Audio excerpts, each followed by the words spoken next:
नमस्कार, मी यशोदीप शेडे तुम्हा सगळ्यांचं स्वागत करतोय वायडी टॉक या शोमध्ये, जो आपला वायडी बाबा के बोल या चॅनलवरती आपण रेग्युलर घेत असतो.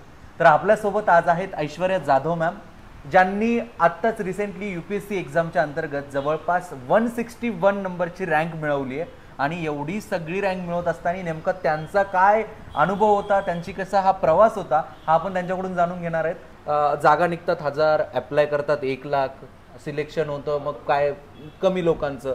सो हा एक भ्रम आहे. तर या भ्रमाबद्दल आपण काय बोलाल? कारण भरपूर जण त्यामुळे मग म्हणतात नको रे बाबा, ते MPSC UPSC आपल्याला नको, आपण काहीतरी एखादा प्रायव्हेट जॉब करूयात किंवा कॉर्पोरेट जॉब करूयात. तर त्याबद्दल आपण काय बोलाल? म्हणजे हे खरं आहे की खूप मुलं अप्लाय करतात, ते बसतात एक्झामला, बट सिलेक्शन रेट कमी आहे.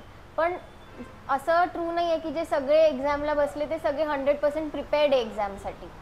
कारण खूप मुलं असे असतात जे फक्त प्रिलिम्स, त्यांचं ऑब्जेक्टिव्ह मार्किंग त्यांची चांगली असते, सो त्यांना असं वाटतं की मेन्सचा जो अभ्यास आहे तो प्रिलिम्स आणि मेन्सच्या मधल्या गॅपमध्ये होऊन जाईल. बट असे जे मुलं असतात ते ऑलरेडी रेसमधून बाहेर असतात, कारण एवढ्या कमी वेळात आपण मेन्स कव्हर नाही करू शकत. तर असे आपण बघायला गेलं तर ॲक्च्युअल कॉम्पिटिशन खूप छोटी आहे, पण बसतात खूप मुलं.